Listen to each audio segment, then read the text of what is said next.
The first So 6 years. yeah, that's first 6 years. So what I was doing in Liverpool, I was in the team. I was given a small team on maternal health, and we had three things: education, research, and program or technical assistance. So we used to travel to different countries in Africa, Asia, or Eastern Europe, Middle East, to provide technical assistance and programs. We had even programs running in the ground, and then we come back. I used to travel every 2 months. I will have to travel to go somewhere and come back, go somewhere. I started feeling tired. This traveling all the time, traveling all the time. It wasn't really. In the beginning, it was exciting, but after some time, I wanted a rest. And then something came up. I started realizing that with all this research that we have done, it was not being translated into policies and programs. And so that was another level that brought me. I said, now I can't just keep doing this research and doing and piling and piling. And no, nobody is taking action on them. So I need to do something that would transform this research into action. So it was another level of move. I said, now thinking of. So I said, maybe in the UN, let me go to the UN. So I applied for a job in the UN. And I remember at that time it was a very risky move that I took because I applied for a job in the UN and they gave me a 1 year job, no expectation of renewal. And I had to resign from my permanent post in the University of Liverpool. And then I asked all my friends around, they told me, oh, this is a very bad move that you are going to move. You will take your children to difficult places, countries that they are bad schools and nothing. This is dangerous. Even if you have to remain in the UK here, even for the good of your children, you can't just go like that. It is going to be dangerous. So I remember asking my wife, what decision, what do you think about it? And I recall that time, the boss who was recruiting me in the UN called and we talked for 1 hour and put it in the loudspeaker to my wife. Listen, I said, after 1 hour, I told her, what do you think about it? He said, let's try. I said, let's go. There's no problem. I'm not. And because I'm a risk taker, I took the risk. And then I said, let me go 1 year. They give me 1 year. And after 1 year, I can always find something that to do. So I went to UN 12 years ago.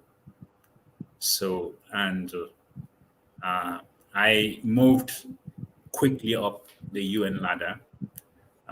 Still, again, because of my research, because recently, one of the position, I can say I'm the senior within the UN now. One of the position that I got when immediately when after 2 years I joined the UN, was moving up. My boss told me, you know why you took this post? You were the youngest interviewed for this post, and the panelists didn't really. They were questioning why they should recruit you for this post with this young age. But what convinced us was the number of publications that you had in this domain. They said you should be an authority in this area. So we are going to give you the position because the others didn't have. So that really made me move. So with now, I just moved around many countries around. I was the UNFPA country representative in Mali. I just moved to DRC and all that. So the move is there, and there are many. I think I have a couple of things that I'm going to say later on in the questions that will Yeah. come up. Yeah, But that is thank you. something of Yeah, my thank you character. very much, Eugene. There's clearly a lot of pearls there. Passion one, and you clearly highlighted the importance of research and that drive to translate your research into policy. Then took you in a different direction. So let's go on to Tunde. Obviously, he's gone in a different sort of pathway.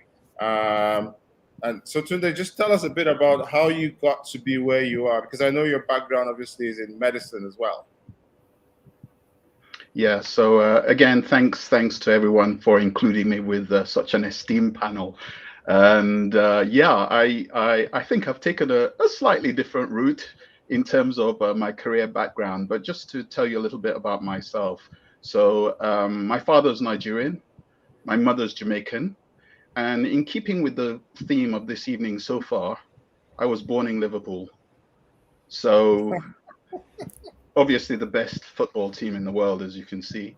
But essentially, yeah, I was born in Liverpool and lived in the UK for the first 5 years of my life, after which my parents moved back to Nigeria.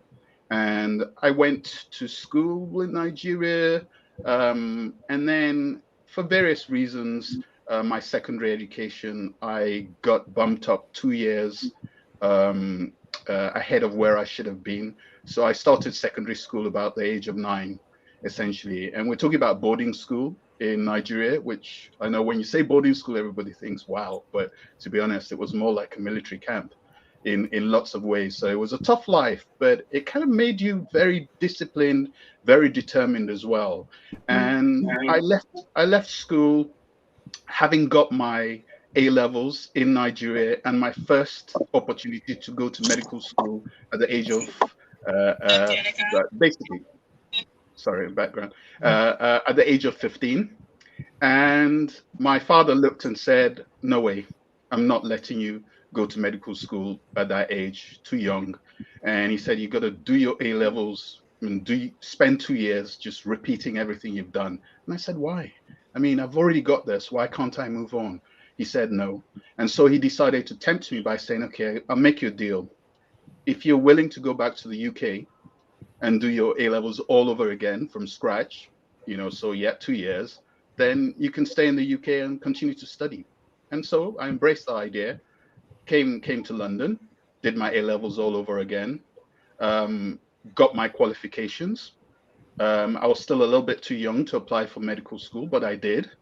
And I didn't get a place the first year. I didn't even get interviewed the first year I applied. I applied the second year with my grades, 4 A levels. In those days, quite good grades. Still didn't even get an interview. And third time applying, eventually I went and I went to the schools and I said, "Look, I've got great referees. I'm determined. I really want to do this. I don't understand why. I'd worked in hospitals during those 2 years. I did all sorts of stuff. Why am I not an appropriate candidate to get into medical school?" And they said to me at the time, even though I was born in the UK, brought up in the UK, had a British passport, everything, they said, "Well, we've been looking at you with the same quota as overseas students, and therefore we're treating you as an overseas student because of your educational background." And I thought, wow, that's not fair. So I went and I took all the energy to go to my local council, got a lot of evidence to say, "Look, I'm a UK citizen."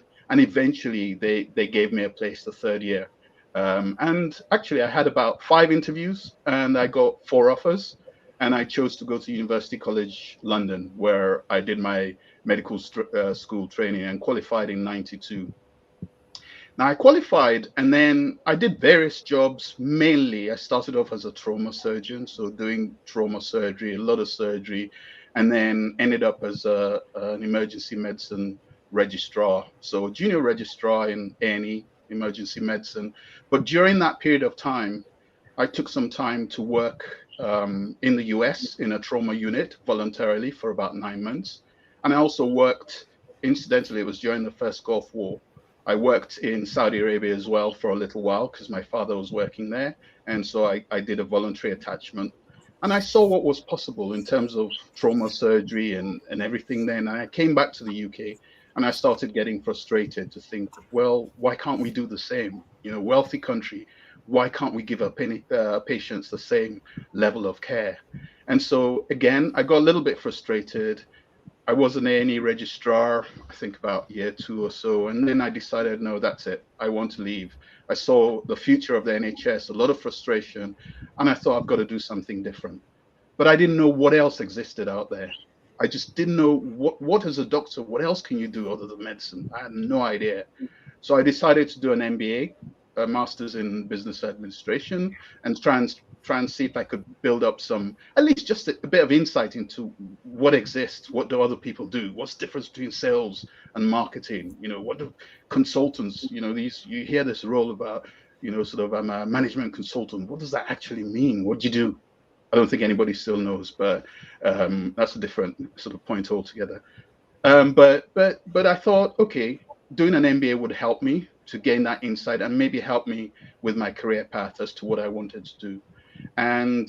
But then I was worried that if I left medicine, not fully completed my training, sort of didn't become a consultant, and I wanted to come back in, it may be very difficult to do so in the UK. So I thought I need a safety net. So I went and I qualified as a GP because I had a general sort of background anyway. I qualified as a GP, and then I completed my MBA. And during the MBA, during that year, I met with lots of people, a lot of networking, a lot of recruiters came to the school, and I started to understand more and more about roles and what people did. And at the time, and this is one of my key motivations, different firms were coming, sort of to the school and offering jobs, as an independent consultant, as a consultant for, sort of financial industry, all sorts of different things and different roles. And I thought, well, I don't want to leave and go and do something very specialist too soon and then find I'm frustrated again. So it was at that point I decided my best bet is, why don't I set myself a long-term goal, 10 to 15 years, of building up enough experience across different commercial areas to allow me the opportunity to, if I wanted to, in the future, set up my own business and run it. So can I build those skills? And it was fortunate that at the time, one of the pharmaceutical companies, Eli Lilly, came to our school and they offered exactly that. They said, look, we're not going to put you into a role in research. We're not going to put you a role as a clinician. We're going to sit down and give you experiences in different parts of the business and then see where your skills lie. And on the back of that, we will progress your career accordingly. And to me, that just sounded like magic. It was exactly what I was looking for. So I joined Eli Lilly and Company in 2002, and I spent 15 years in the company. And during those 15 years, I did a variety of commercial roles. Never a clinical role, never a research role, all commercial. So I started off in marketing, and I did sales management. I did a lot of sales roles, senior roles. And my last 2 years, no, not last 2 years, I would say my last 6 years in the company, I worked eventually at a marketing director level for Europe. So my task was to launch a particular asset for them across all the European markets. So working very closely with my global colleagues. And I did that, successfully launched the brand. And then I left Lilly shortly afterwards. And I joined another company, Otsuka Pharmaceuticals in Europe, as a European commercial director. And this time they wanted me to introduce Otsuka to their oncology sort of world, if you like, sort of, so clinicians and people in the field of oncology. So they had a couple of assets they wanted to launch across Europe. They had no experience in oncology. I had been working in oncology for, I think at that stage, about 10 years. And then they said, we want somebody to start off and launch these assets. So I joined them again as a commercial director. I prepared the launch strategy for those assets, built all the financial planning and all the financial forecasts for them as well as the launch strategy with all the country managers across Europe, prepared all the assets and got them ready for launch, built the business case, resource planning, all of that across to prepare for the launches. And then, finished it all. We had 3 phase 3 trials and they all didn't make it. They all failed. So they had no further assets at that stage. It was, what do I do next? And then I stopped and I reflected for a little while to say, okay, where have I got to so far? Since I set my original goals. Okay, I've got all the skills. I've done finance, I've done strategic planning, people management, sales, you name it. Sort of, I've done a lot of that. What do I want to do now? And then I just reflected at where I was at my stage of life. And I decided that's it. I'm going to work independently as a consultant. And I started up my own consultancy, and now I currently provide commercial and medical affairs support for the pharmaceutical industry. Thank you, Tunde. So there's a bit of a journey there, but it just shows what's possible in terms of the career of a medic. So we've got a real range of experiences here. And then we'll go on to Justin again, just to give us a brief, I don't know how we can be brief with you, but we'll try, a summary of how you got to be where you are today. And we'll be delighted to hear that. Thank you very much. Good evening to everybody. Good morning, wherever you are. I think it's a real pleasure for me to join this panel and to do what we're doing today for those who are behind us and looking forward to perhaps leapfrogging where we are.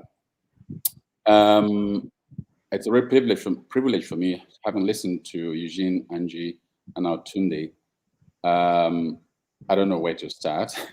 I'm not quite sure I could live up to the expectations of my predecessors, but I'll try and summarize because I don't think I could. If I wanted to tell you all about myself, I'll probably spend the whole evening talking about myself. So I'll try and summarize. I was born in West Cameroon, which is where I spent a bit of my time, finished my A-levels, and had absolutely no idea what I was going to do. My parents were uneducated, and they didn't really know what lay ahead in the outside world. I stumbled onto medicine after having taught for 1 year. I said stumbled because I really wanted to be an engineer, but I stumbled onto medicine. I was very lucky to have been given a place in Ibadan on merit. So I finished medicine as a Cameroonian, and I had to move on. And so and I'm going to mention something here which I think is impossible for those who are listening, that one of my philosophies is I do not accept impossible. You've got to accept that when you have a vision, you want to go somewhere, impossible doesn't come in. What I see is something that may slow you down, that may delay where you ultimately want to go, but you must make impossible possible. So when I finished my medicine, I wanted to do postgraduate training, and I was told that it wouldn't happen in Ibadan because I'm not a Nigerian. And I said who? The rest is history, because I got into postgraduate training. And by the time I left Ibadan, I was a very popular person. For those who didn't want me in the first place, they were all trying to associate themselves with me. But from the very word go, I knew that for me to carry on my journey, at every single stage in my life in Ibadan, I had to make myself better. And so for those who are listening, there are many opportunities on the road that you need to jump onto to improve your CV. Because that building, as we've heard Eugene say, is what ultimately makes you successful. And I came to the UK with a plan of going back to Cameroon, because that's where I wanted to go and work. The journey in the UK, for some of us that struggle quite a lot, was very, very difficult. And I rotated from one hospital to another. I didn't have this kind of structured training that you have at the moment. So you apply for the job, you have a job for 6 months, finish that job, you apply for another one. And I remember spending 18 months in Hull, and I wanted to move on, and my consultants told me, look, if you apply for the job in a non-teaching hospital, you will not be shortlisted. And I kind of said, why? They said, we will make sure that you're not shortlisted. End of it. And I couldn't understand, but I had to go and speak to one person, and he said, look, you've made an impression on all of us. We think you should be going to a teaching hospital. I eventually applied for the teaching hospital job, rotating between Bristol and Taunton. And a very good colleague of mine said, Justin, you're wasting your time. If you're a racist in Bristol, you're not going to get a job. End of story. And I said, fine, I will, because I'm going to go for this interview, and I'll give it my best shot. I got a job. From Bristol, I wanted to move on. So I was told, look, you haven't got a research job, but I've published a lot. And one of the consultants, very lovely lady whose husband was the chief executive of Southwest Health Authority, said, Justin, you should be applying for a senior registrar's job. And I said to her, look, will you be my referee since you have connections everywhere? And she said to me, no, people like you shouldn't apply for jobs in the Southwest. You should go to the Midlands or London, implying that the Southwest wasn't the place for Black people or ethnic minorities. So I should look somewhere where, and I said, thank you very much. I'm okay with that, actually.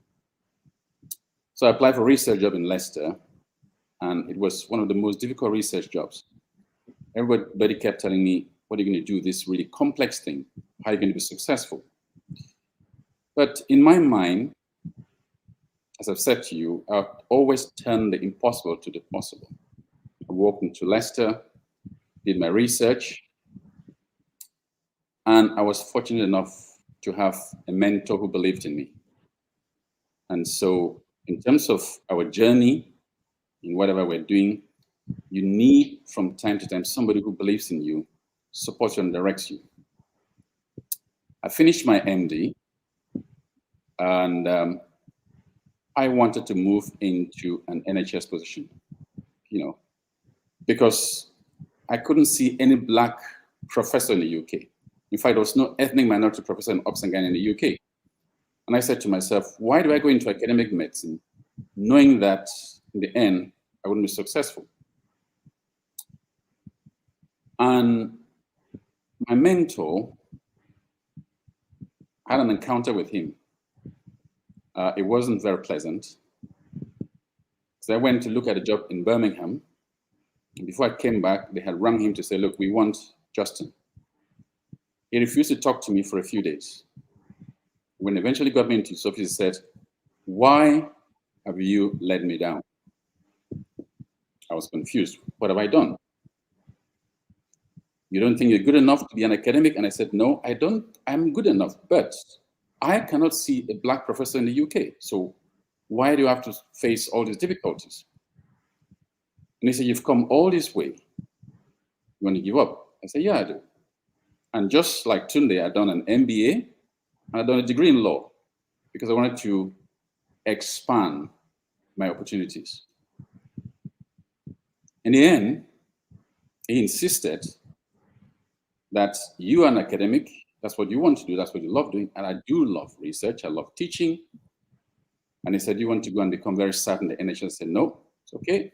So I applied for a senior lecturer's job, got it.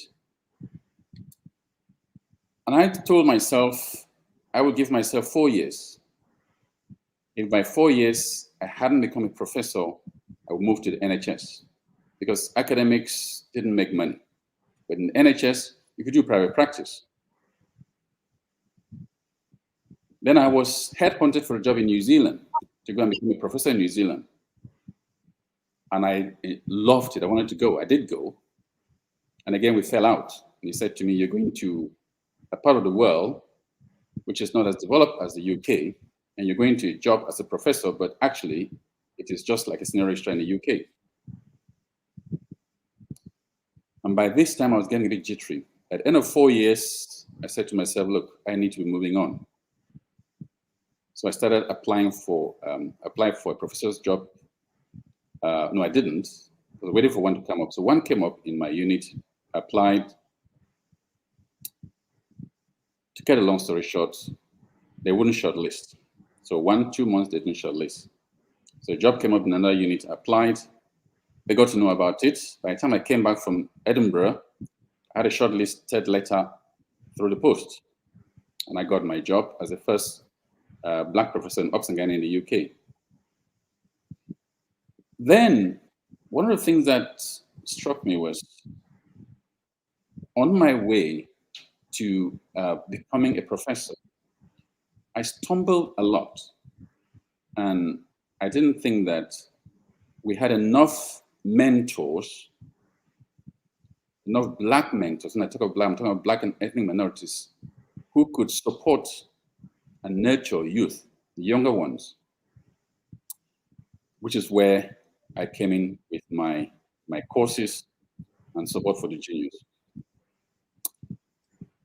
Then I had to ask myself the question, is that where I stop? I'm not very ambitious, by the way, in terms of power, because I hate power. I think power is, it's very dangerous, and I don't like it. But I believe that in order for you to achieve what you want in life, you have to find a means to do that. And the Royal College, which is like the governing body in the UK, was that body where every time I went to the college, I rarely saw an ethnic minority in the leadership, not on the college council, not as the officers. So I said to myself, I'm going to have a go, because I do believe that there has to be a presence at that level for ethnic minorities. And I was successful, went into college council, served there for 9 years, got administrative roles in the college, and of course, I opted to come to Qatar. So, in a nutshell, my journey is one that has been a bit long, one where I believe that perhaps if I had better support and guidance along the way, I might have reached where I reached faster. But I also believe that one of the key things to me and to most people who have come across me has always been every single stage in your life is an opportunity to add on to what you already have. And for those who are listening, you can't sit in one place and expect things to land on your plate. If Angie, Osric, Tunde, Eugene, we talk about their life experiences, they've always added on to something. Identify the people that understand where you're coming from. Be very focused, but in your defining what your focus is, get advice from somewhere to make sure that focus is a reality and is achievable. If you do that, I believe that we can do amazing things. I think I'll stop there, Osric. Thanks, Prof. And I must, on behalf of a lot of people, and I know I speak for literally hundreds of people, thank you for the great work that you have done. You have been an absolute example of not just someone who is absolutely clinically competent, but a great leader, a mentor, a leader, a teacher, and there are hundreds of obstetricians and gynecologists in the UK who are where they are because of you today. So on their behalf, I say thank you.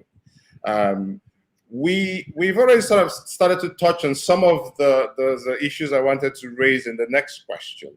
So I'm going to have a combination of questions here that I want everyone to comment on. So it's really about, okay, what sort of personal challenges that people have faced on this journey to where they are now? And if you were to advise someone who is starting on that journey, how would you ask them to sort of mitigate against those things? We'll start with you, Angie. Thanks, Oz. I think I totally concur, and it's it's really humbling to see how a lot of us have struggled, but also how lots of our juniors continue to struggle. And I totally concur with what everyone has said, that I think the one thing that we can do, having gone through this journey, is probably to help others not make the same mistakes. Because my father, bless him, always used to say, you'll make your own share of mistakes. No point in making the same ones I made. So I think the ethos behind the organization that you've set up is really, for me, very clear. It's about supporting and bringing people along with us. Where I left off earlier was really to say that boredom was my biggest challenge. And when I got bored, that's what motivated me to do other things. So when I became a consultant, I was like, is this it? And that's when I started my journey in education. And it wasn't really out of choice. I very much like what Prof was saying, was wanted to do research, and research was my thing. Ethnic research was my thing. That's what I did my master's in. I wanted to help look at and in some way impact on reducing inequalities in health, in women's health and reproductive health. But the barriers that were there, I continued to do as much as I could, but really found more brick walls than I was willing to break my head against. And one of the things that we probably have spoken a little bit about is that there are also, and I don't bring sex into this at all, but there are sometimes family reasons why, personal reasons why people can't make changes. And I think that's really, really important that we acknowledge that, that sometimes we know we can do so much different, so much more, but sometimes things hold us back. But we have to find avenues. And the avenue I found was in education. And I took on various educational roles. I was foundation program director, college tutor, training program director, associate postgraduate dean, all with a view of what my mentor always said to me was join the dots. Whatever position you take on, build on what you've done and try and join the dots to get somewhere. I also did management roles, so I was an associate medical director, and that's the first time where I really realized the feeling of loneliness, because I was an associate medical director with a remit for patient safety and quality, which is what my area of interest is, and in one of the country's largest teaching hospital trusts, I was the only Asian female, shall we say. And it was very lonely out there, let me tell you, very, very lonely. And that's when I felt, look, you know what? I could do so much more, but I had no one to guide me. I had no one really to support and navigate. And I guess when you're at that exec level, mistakes are hard and they're not looked upon very favorably, shall we say. And therefore having that sort of mentoring person. And when I looked around, very much like Prof was saying, there weren't that many people of color who, and especially women of color. And I've always been very, very careful that, if you're going to give me a job, don't give it to me because of my sex, of my race, the color of my skin, my nationality, my religion. Give it to me because I deserve this. I am good at it. And I think the CV needs to show that. So for me, the personal challenge was being in all of these senior positions, but finding myself very lonely, not having that sort of mentoring network, shall we say, and which is why I then decided that was what I was going to do, was to help support, very much like Prof. Kanji, in sort of doing a lot of career support, a lot of mentoring support. I don't limit it just to people of color. I expanded out to any and everyone, because I think everyone deserves that kind of skill. But for me, it's always a learning experience about my own self. I think, people think, oh, well, I'm helping others, but I'm actually helping myself to build myself, to develop myself. And I think that's really, really important. I'll let someone else take the stage, because I'll come back to what I would tell the juniors. I have a lot to say about that. Yeah, Tunde, your views on some of the challenges that you faced and kind of how you would mitigate against them. If you were starting all over again today. Yeah, I think one of the biggest challenges for me, because I went into commercial and to a commercial role, was it really felt like everything I did was new. Literally, I remember my very first day at work in the company, and guess what I struggled most with? The photocopier. I'd come from the NHS and we had black and white, simple press one button.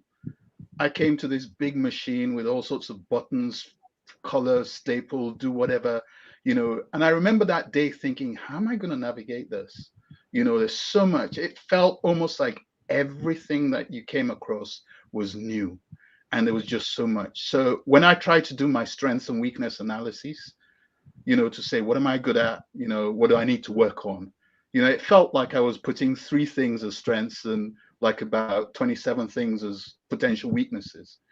And I guess the flip of that was what I learned all through my career was that actually sometimes you do really need to distill it down to what are your strengths how can I leverage them to get me to where I want to go? But what are the 2 or 3 weaknesses that may hold me back, and how can I mitigate those? Because I spent a lot of my earlier career trying to address every weakness, trying to, say, I want everything to be a strength. And actually, I've learned with managing people, all through time, that's actually quite a good thing to do, a good exercise for certainly. And I still do it now for myself, to say, what am I really, what are the top 3 things that I know will get me there, or sort of that people have commented on, and how can I leverage that to get to where I want to go? The second key thing that I found a challenge, just as Angie sort of suggested as well, coming from the NHS and coming from a medical background, I thought I knew how to manage people. I thought, look, you know what? I've managed senior house officers in any, how difficult can it be? And then I had a sales team to manage. And I'll tell you what, that was a real big eye opener. Because what happens is, the difference is, you learn that in the commercial world, there are real good structural approaches to manage people rather than just do it intuitively. And I guess one thing that I would do, sort of if I went back in time, is really pay even more attention to how do I leverage some of those structures and experiences to help me better with addressing some of the challenges of managing people. And it took me a long time to get there, but it wasn't easy, coming from a hospital environment, where literally, sort of you were supervising people and directing them. Whereas, working in our world now is really about managing people. How do you inspire them? How do you, sort of address all their, complex issues often? And I guess the third thing I struggled with probably towards the end of my career, and that's one of the reasons why I made the decision to become an independent consultant now, was, and I think Eugene mentioned it earlier too, is the travel. The travel, I did a job where for about 4 or 5 years, literally I was in the UK, which is my base, mostly 4 or 5 days in a month, just all over the place. And the reason I got there was I knew that an international role was a very important part of my career, but I kept putting it off. I kept putting it off, keep putting it off until I was later in my career and probably not in the best place to handle it. So it was even tougher. So all the more reason why I think if you know your path and where you need to get to and what it takes to get there, you do need to make those decisions earlier on and grasp, sort of bull by the horns, when you can, whilst you still have the energy to do it, whilst you still have the opportunity, sort of if you haven't yet got, sort of a big family, or you don't have to relocate many people, do those things and get them out of the way, as soon as you can, rather than just keep pushing it off. Thank you. So we're going to go to Eugene now. I'm going to slightly sort of move on the conversation a bit, in the sense that the question, Eugene, is now in terms of if someone were in the sort of early stages of their career, or just a new doctor, working clinically, and they're beginning to think,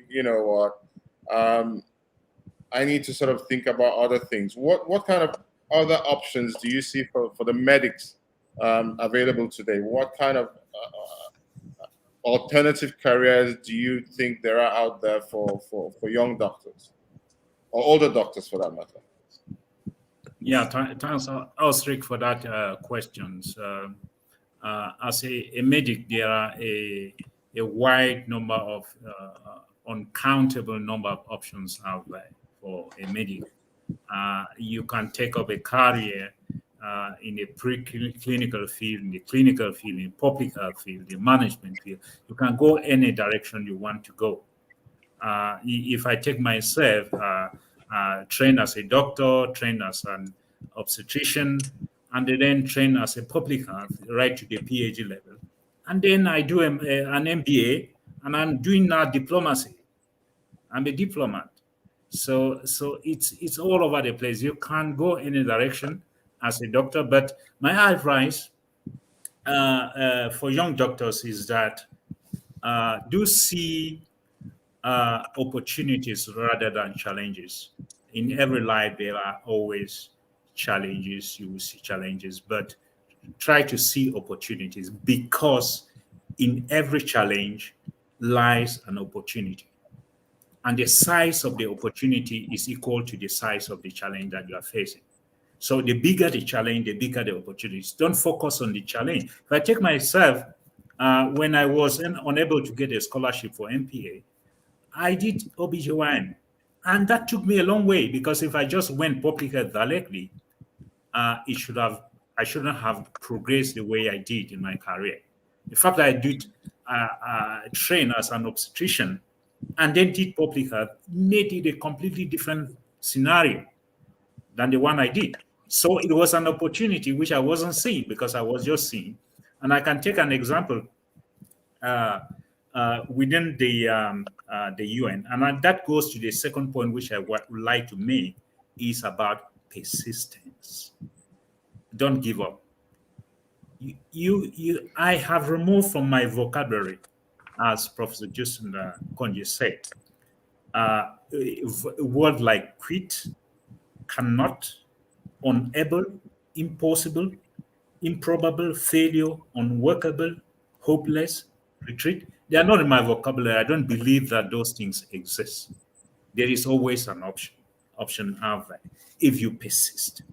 If you give up early, then you think there is no way. And I think in the UN, I'm the head of agency in the UN, but it took me a while. I didn't get. I can tell you how many jobs I applied to be the head of the UN, or even to be the deputy. And I wasn't even selected, and I wasn't, how many interviews I failed and all the like. And I discovered that the biggest challenge that I was facing was that I was trained technically as an obstetrician and a public health person with technical skills. I didn't have the managerial capacity. And that's what pushed me to do an MBA. And when I did an MBA, it changed everything, because the way I was looking at things was different, completely different from the way I was thinking. I used to think that I know, but I didn't. So that is it. And another one is the passion for what you are doing. Go for your passion. Don't go for money. Passion is what will fuel your dreams. If you have a dream and have the passion for it, nothing will stop you. As Prof said, it's only delay. If any person is against you, can only delay you, cannot stop you. There's nobody who can stop you. You will have it. You go and get it. And another thing which I also like to say, which is about risk taking. For the young doctors, I love taking risks, and I've taken risks. I talk about my risk taking, leaving UK and going on somewhere. They are giving me a 1-year contract. I didn't know where I was going, and everybody said, "No way, this is the wrong decision you have ever taken." I took it. That was risk. And if you don't take risk, then you will lose opportunity, because innovation and opportunity are tied to risk. Taking risk gives you a competitive advantage over others who do not want to take risk. So do have a little appetite for risk and take it. And then don't think that failure is a problem. Failure is learning. You fail, you just learn. It is not like it is the end of life. You just learn. I don't consider it failure. I consider it is a process of learning. And another thing, the last thing which I would like to talk is about thinking long-term rather than short-term. You tend to think failure because you are thinking short-term and just thinking now, I'm going to get it now. If you plan your life 10 years, 20 years long down the line, then you won't be going for short things, and then you won't be thinking of failure. And then you will remove the noise. There's a lot of noise. Once you have a passion, a dream, and know where you are going and thinking long-term, you are able to eliminate the noise that is on the way and focus on where you are going.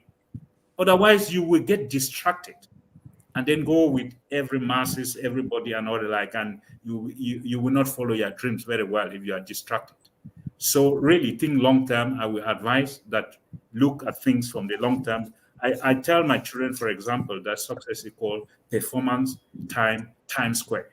I always tell them time is squared. Your performance, you have to time it by time squared, because time is what will determine how you perform. Time is very important, and you have to square it. So it's very important to think about the time and think about what will happen in the long term. So, and lastly, I would say is about the opportunity. Anything that you think in your life, whether you go in any direction, there is no magic in it if you don't work hard. I will say work hard and smart. Some will think that you are just working smart, you will do it. Never. You have to work hard and smart at the same time. There's no way, there's no other, there are no shortcuts about it. If you try to just, because to me, working smart is actually being curious and asking for advice, which Prof talk about, which Tunde talk about it. You ask for advice, it will make you smarter. There's no way you become smarter if you don't ask for advice. But you have to really work really, really hard in what you are doing, especially in the early years, because that is what is going to set the pace and determine where you are going. I went with the UN. I can say I'm in the UN here. I got in the UN the same office with some of the staff. I am now in another office. I'm supervising them. And we were all in the same grade when I got. Yeah, I'm supervising them right now. They're under me with here. But we are in another country together, all of us as international staff. But I can say what there's luck, but I can say there are certain things that you have to think, because it is based on what I'm telling you. Being passionate about what you are doing, having appetite for risk, thinking long term, working hard and smart, and then nothing will ever stop you. You are going to get what you want. There is nothing that will stop you. It will just delay. So that's what I can advise young doctors about. Thanks a lot for those wise words of wisdom, Eugene. Prof, one of the things that certainly always comes to mind, and I'm talking now particularly about the UK and sort of my understandings and experiences. One of the things that can potentially be a problem is cultural backgrounds and the way trainees and people from certain backgrounds differ and don't necessarily put themselves forward, or the way that their attitude towards people in seniority, or when there's opportunities that they need to put themselves forward for. What's been your experience of that, and what would you be saying to someone who is from an ethnic background, comes from outside the continent of Europe, typically from Asia or Africa, used to a certain hierarchical structure? What would you be advising them in terms of if they were trying to progress their career? Well, I think that's a very difficult question, and obviously something that we face, or the trainees face all the time. I was just thinking as Angie was speaking, as Eugene was speaking, and as Tunde were speaking, about one of the things that I believe anybody who is listening to what we're saying at the moment must never do is to be negative about themselves. There's always, and I come across a lot of people, and including myself when I was at the junior level, that you feel you're not good enough. You feel a complex, either because of where you're coming from, because of your accent, or because of who you are. So the first thing that you must never do, is to feel that you are not as good as any other person at the same level. If anything, I honestly believe that most people who come from outside the UK or outside the US into the US, i.e. from Africa, from India, from Pakistan, from all the rest of the world into the UK and the US, they are actually better. So my first advice would be, think that you are better. And once you have a positive attitude about yourself and honestly believe in it, because the people that you work with, they will do everything to undermine you, to make you feel weaker, to make you feel less competent. So that's the first thing you need to do, irrespective of who you are. Think, I'm honest with myself, I've come all this way, I'm good, and I'm better. That's the first thing. Then in terms of the cultural problems, there are cultural problems. You come from Nigeria, come from India, come from the West Indies. I don't know much about the West Indies though, but I know that from Nigeria, from India, you always want to say, sir, sir, sir. Somebody says something, you must say, yes, you can challenge it. Well, when you come to move into a different environment, the first thing you must do is spend time observing how things work. It's difficult for the transition to be very, very abrupt, but you must adapt in order to be successful. I know that when I came into the UK, I was referring to my consultant, sir, sir, sir. On one occasion, I was actually challenged and said, I am not in the army, so stop answering me, stop calling me sir.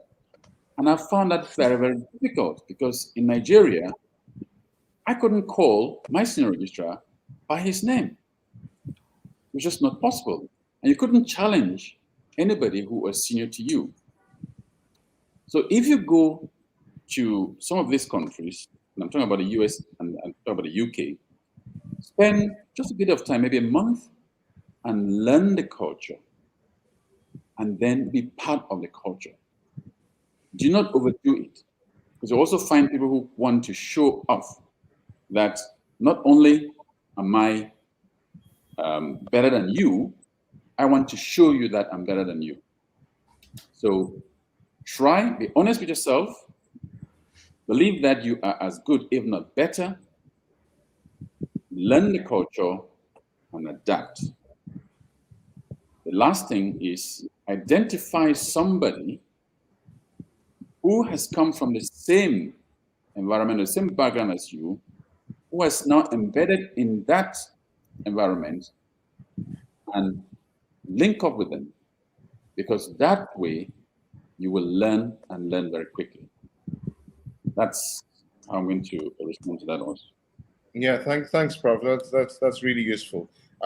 Angie, we're going to move on to sort of the next question is really about the sort of practical steps. So I'm going to just ask you, so someone is kind of beginning to think about, options and some of the things that we're starting to discuss about how to progress things. Logically, what's the first practical steps that they need to make once they get to that point where they make a decision? How do they go about it? Okay, so I think the way I want to approach this is that I want to just pick up on a couple of points that Eugene said and Prof said, is that I have my personal 5 Ps, right? And I think when you're going for anything, you have to, one, be positive. You have to have a purpose. Why am I here? Why am I doing this? Because when things go really bad, and trust me, things will go much more bad than good in most of our careers, you still need to know the purpose. Eugene spoke a lot about passion. You have to be passionate. If you're not passionate, it's not going to take you anywhere. Lots of us do jobs that we're not passionate about, and it takes us in for a little bit of a time, but after that, the cracks start to appear, is what I call it, and then people start to see it. I think it's perseverance. I think Eugene spoke a lot about that, so I won't. But then I think most importantly is people. So I think to answer your question as to, right, I'm starting off, I think it's about, so say you're looking for a different direction in your job or a progression in your job. I think one of the fundamental mistakes a lot of people do is that they don't actually look and see what the job asks for. And a lot of the time it's the underestimating. So I started my introduction by saying I have overcome the imposter syndrome. And that's the sort of buzzword these days, that a lot of people don't feel they're good enough for it. But actually, they could do this job with their eyes closed. So nothing stops you except yourself. And I think it's having that belief and faith in yourself. I'm totally with Prof. You need to adapt to change, but not at the price of your values. Because your values are what make you. And it doesn't really matter. That's one thing that I, throughout my career, have never compromised. If it means giving up a job, I'll give up the job, but I'm not compromising on the values, because that's who I am and that's who makes me. And if you're in the right place, in the right job, they will value that about you. So never give up on that. The other thing about the next steps is talk to people. Talk to people who've done the job before you, talk to the people who are around you. And it's not just about the senior people, it's about the junior people as well. I remember when I went for the associate postgraduate dean job, everyone said, "Oh, you need to talk to the dean." Of course, I needed to talk to the dean, but I really wanted to talk to the secretary, and I wanted to talk to some of the junior people that were working in the team, because these were the people I'd be working with, and I wanted to see what kind of environment it was, what kind of culture would I fit in. A lot of the times we try so hard because we want that job that we will fit in, but if that place is not for us, we become quite unhappy, quite sad, and we actually don't perform, we don't do our best. So there is a lot to be said about the right fit and the right place. And I think if you get that, then you will flourish. Of course, there'll be obstacles. Don't ever think that there won't be obstacles. One of the valuable things that I learned from one of my mentors was that whenever you get into a job, obviously spend time, as Prof said, understanding the culture, and try for your first 100 days not to create too much conflict if you can avoid it. But that at the same time doesn't mean that you let things go. But I think there is a lot to be said about just observing and watching people and people dynamics. And I think one of the things is that we're not very good at that. Culturally, we're not very good at that, because we have been brought up in the hierarchical society kind of thing, isn't it? There is respect. What you say is absolutely the gospel truth, and I cannot challenge it. Or if I want to challenge it, I don't probably have the skills to challenge it. And so one of the key things that I learned when I went into management was going on one of these really fancy leadership conflict management courses. And I thought to myself, oh my God, what is this all about? And actually, it made a lot of sense about how sometimes we, and when I mean me, I mean people of color, sometimes come across in the language we use and the way we use it. And I think sometimes we do need to reflect and look on that. But one of the things that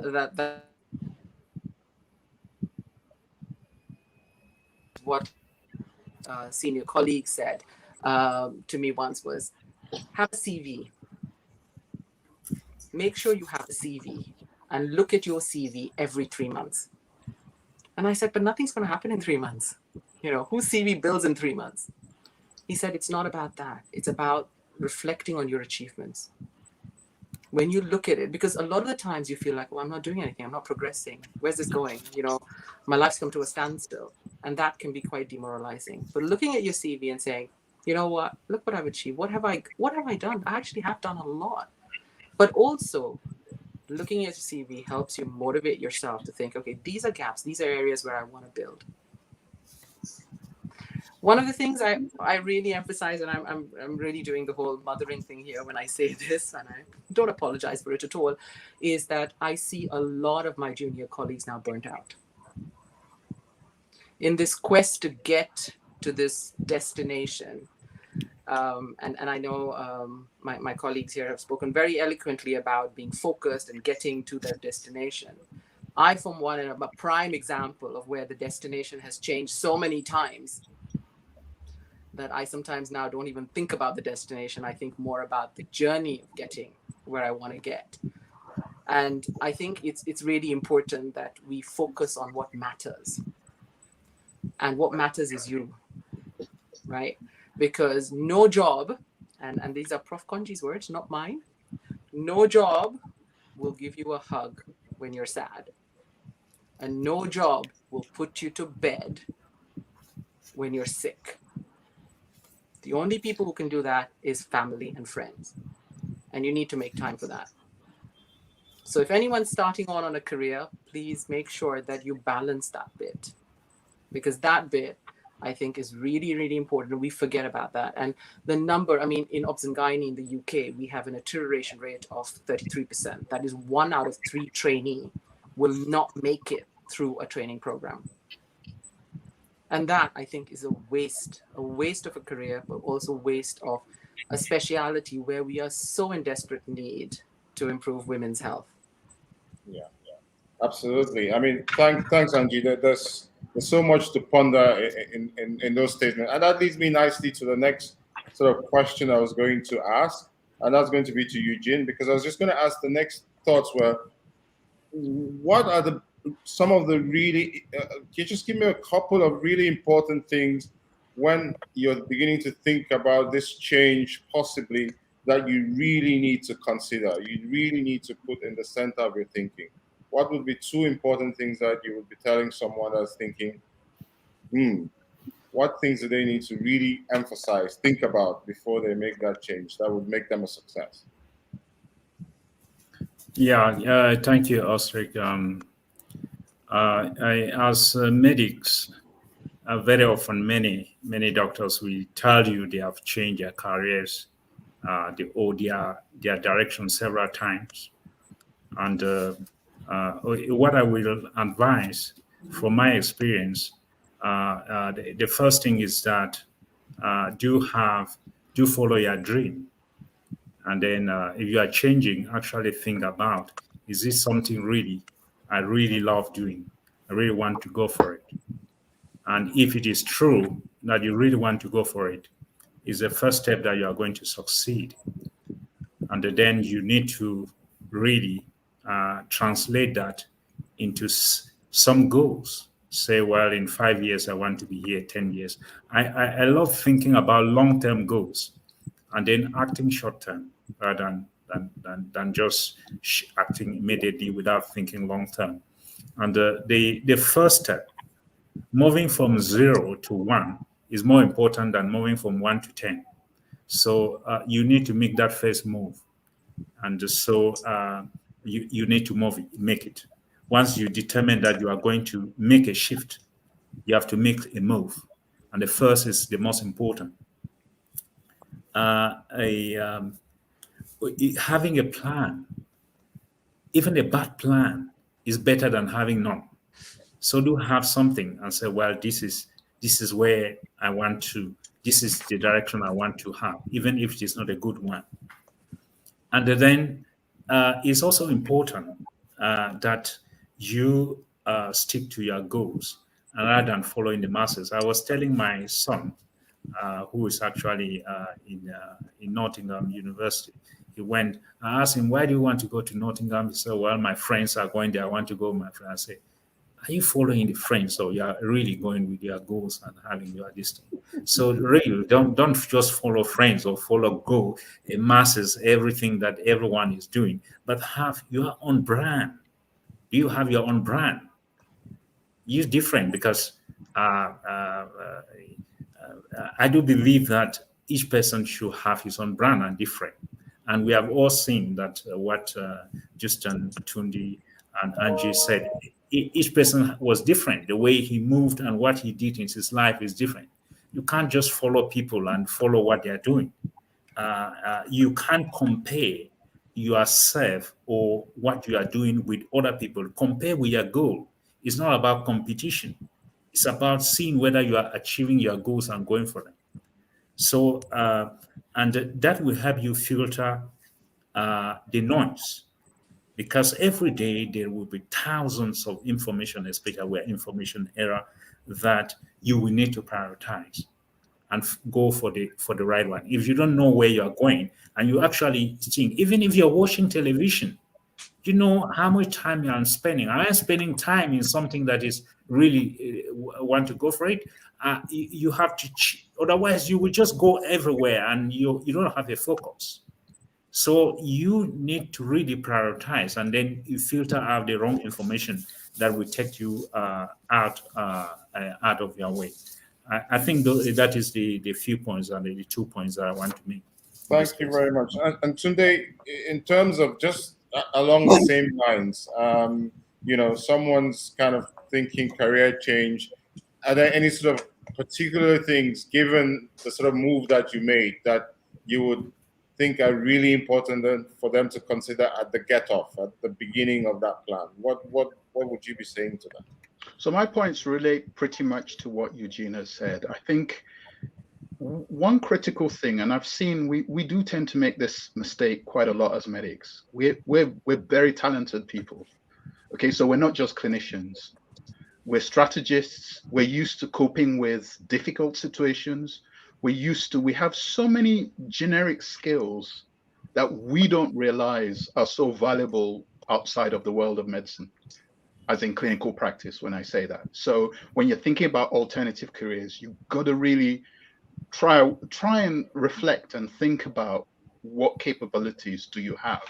And actually, my advice to people is don't just keep that in your head.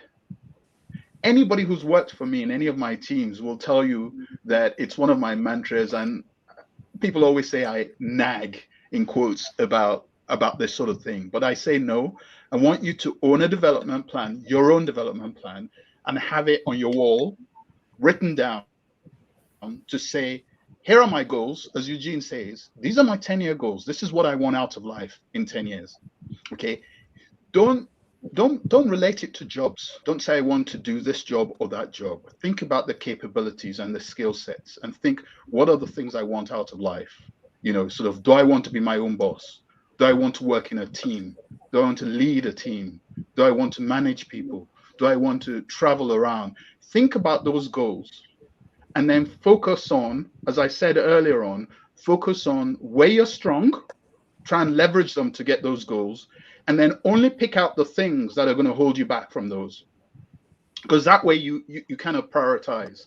So that goal, and looking at, capabilities and your skill set, and never forget just how much you bring to the picture. Even though you think I might not know about this particular topic, don't underestimate what our medical training has given us in terms of skill set. I guess the second key point, other than the goals, is really key. And that is, you've got to be proactive about managing your own career. You cannot leave it up to someone else, because again, the same risk that we have, because you have so many skill sets, people see you in what you do and decide, yeah, I love you in this job. I'd love you to work for me doing this. And you just get pulled through the system if you're not careful. You get given jobs and things that you're very capable of, but you don't enjoy. And that is, it still relates to the first point. You've got to sit down and really think about what I love, what gives me a buzz, because back to that whole motivation, when you get a buzz out of what you do, because one, you're good at it, but two, you really enjoy it, that passion comes out naturally and you become the best that you can be. So really map that out is what I say to people. And literally, yes, you might have a 10-year goal that changes in 5 years' time for whatever reason, but revisit it. Sit down and say, okay, here's where I am, 2 years, 3 years. Am I heading towards that? Have I had an experience that takes me somewhere different? And if so, change it. But I always encourage people to have it written down in a place they can look at it most days, not on a spreadsheet somewhere hidden and buried. Make sure it's transparent. Yeah, it's amazing how time flies. So we're sort of heading towards the end of our discussion this evening. Osri, can I just, sorry, I just wanted to reflect on this, is because just basically what Tunde said and what Eugene said about goals, and one of the things, because we probably have a much younger audience as well, and I'm not in any way saying that we are old. We are still very young at heart, probably the youngest in this panel, she says, but I think it's important, and this is something that I've learned with in my role as head of year at one of the largest medical schools in the UK, is that there are generational differences between us as mentors and our mentees. And I think we just need to be very aware of that. So we are very much, because that's the way we were brought up and grew up, and the experience has taught us that we are very goal focused, we're very driven. A lot of us knew exactly what we wanted to do and where, and we just needed to know how to get there. But we are looking at a generation whereby a lot of my younger colleagues do not know where they want to go. They don't know what to do. And I think we need to be open about that. We need to let them have the courage to experiment, to try things out. But I think what Tunde was saying, the important bit is to reflect and say, did I enjoy that? Was that a strength I had? Is that where I think my future would be? Rather than aimlessly what I call bumming around to see where this takes me. But I think it is really important that we understand, as people who are interested in career development of these youngsters, is that not a lot of them will have clear goals. They will not have clear direction of travel. And to some degree, I feel that it is important to let them experiment, let them try, let them experience, and sometimes they will make mistakes, but it's being there to support but help them understand the mistakes they've made. Yeah, absolutely, and that's really important. I think one of the tragedies, so to speak, of the sort of rigid structured training system is that it takes away a lot of that ability for us to experiment and try things. So we've moved away too much from the sort of incoherent, sort of all over the place kind of approach to a system now that's a bit too inflexible, I sometimes think. But that's a really valid point.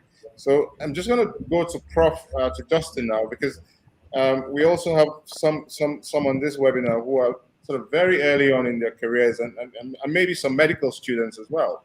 So if they are beginning to think about, okay, I'm going into medical school, what are the options for me coming out of medical school if I get to the end of my degree? What are the options for them as you see it in tomorrow's world, for a young doctor when they finish? Thank you, Oz. I think the first thing before I jump on to the challenge that you've posed to me is to say to the young ones that there isn't actually anything wrong with moving lateral just to explore what the options are. If the truth be told, most people who are speaking on this panel today, 10 years ago, wouldn't have told any of you that they'll be where they are today, including myself. Evolution is something that we will have along the way onto where we want to be. And I always ask myself the question, how will I want to be remembered when I go? And I think if you can answer that question, you're probably on the right path to doing what you want to do.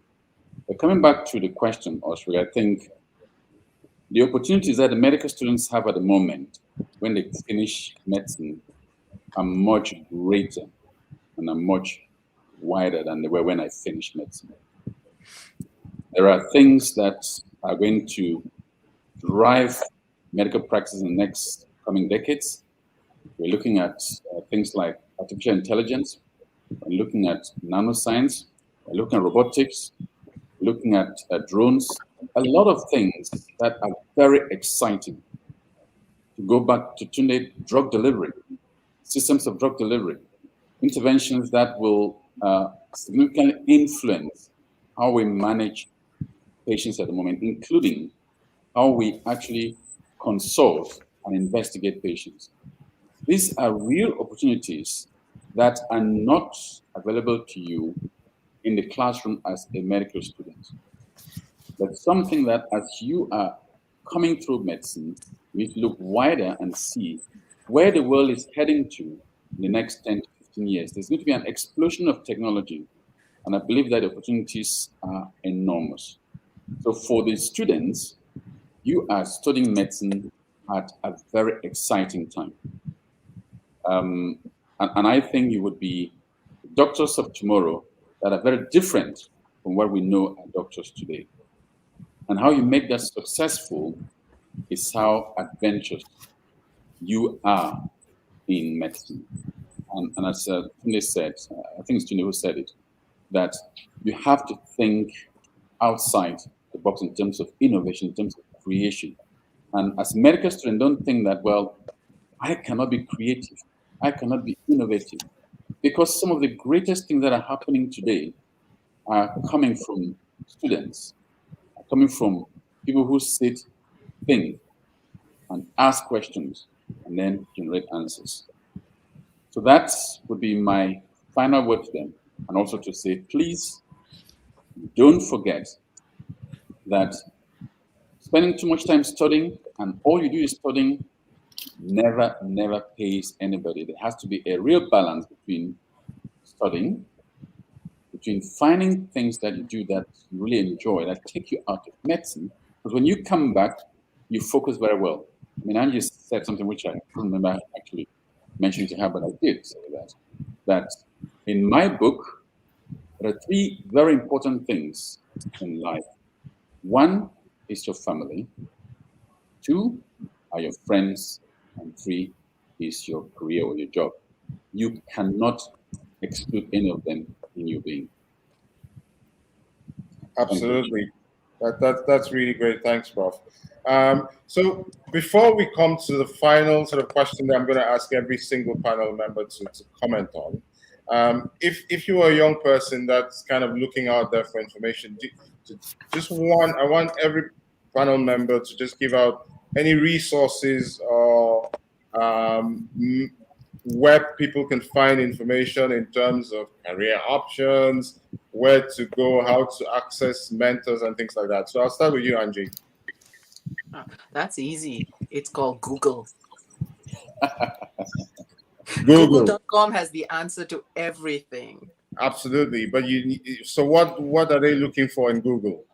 So they're looking for the area, but I think what Prof was saying, it's about the lateral thinking. So just don't put in words like obstetrics, gynecology, but depends on which level you're looking for. So if you're looking to get into a training program, you obviously want to put in things like training, obs and gynae.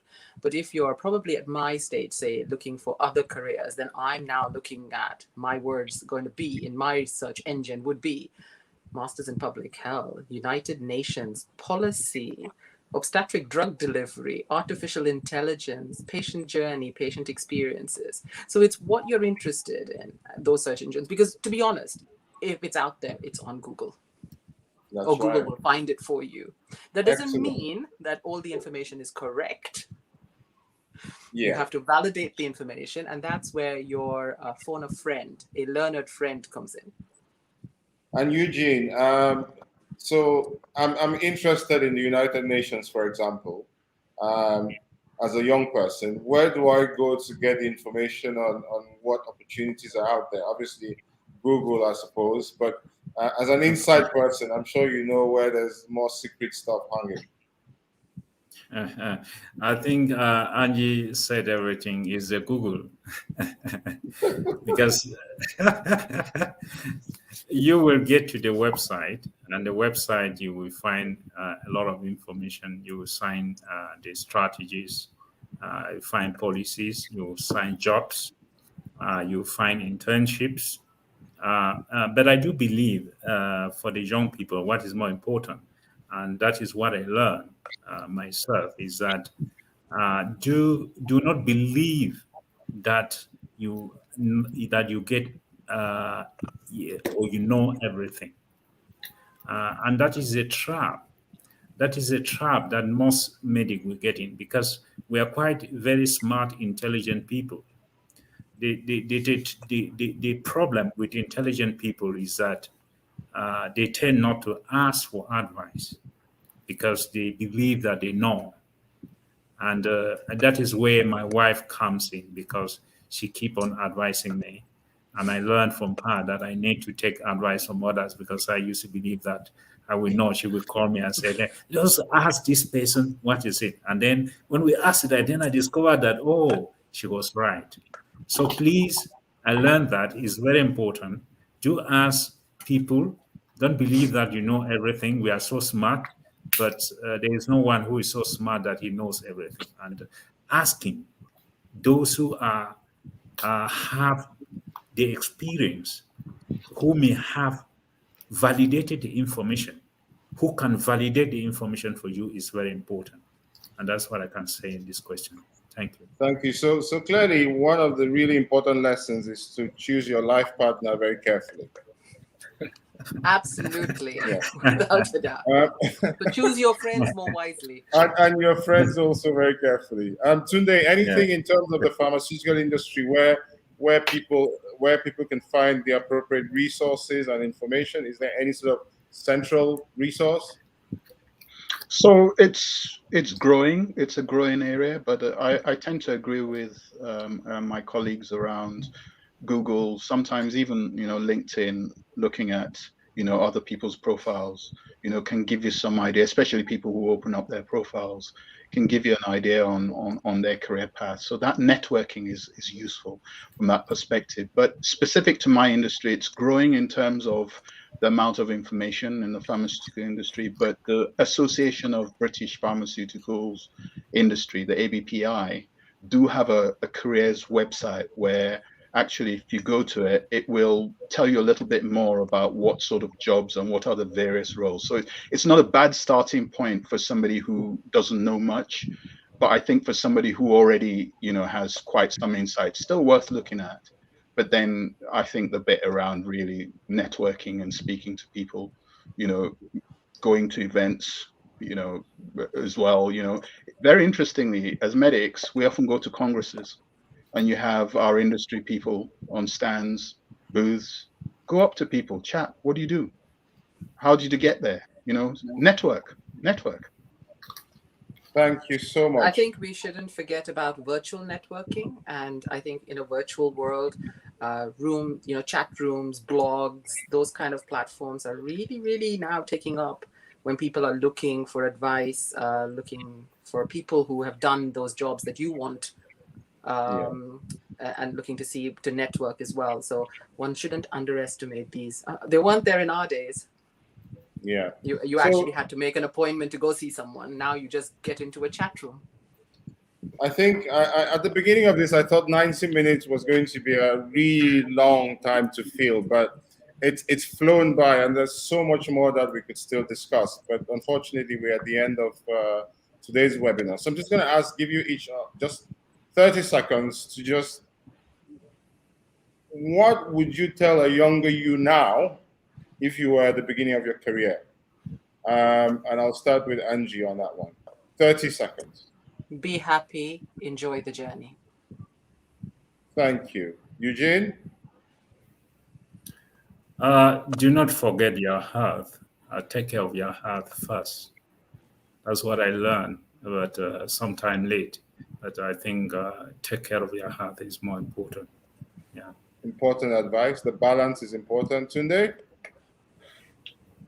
I think as soon as you can, once you've started to build up some life experience, really try and own your own development. Don't wait for somebody else to tell you what to do. Try and own it yourself and be proactive.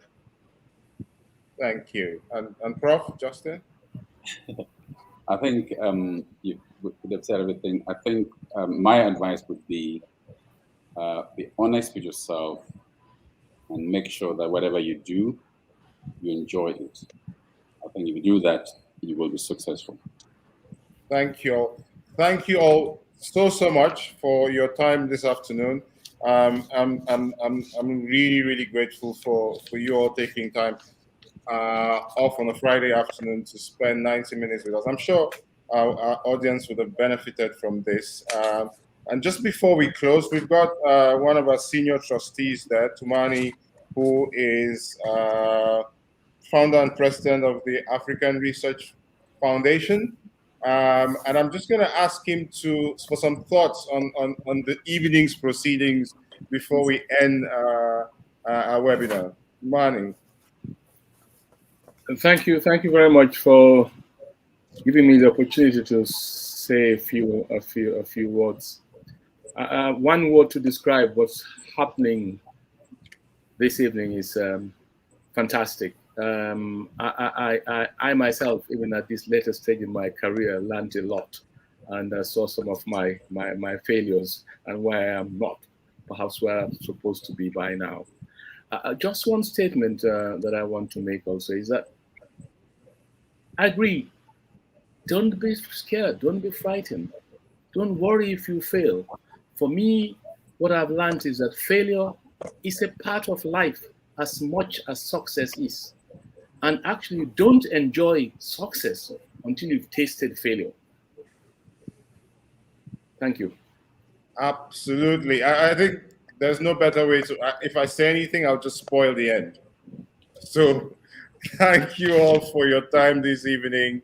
I hope our audience benefited from what we had to tell them. Have a good weekend, everyone, and thank you all for joining us. Thank you very much. Thank you. Thank you very much. Thank you. Thank you, guys. Thank you for Thank you, guys. Have a great weekend.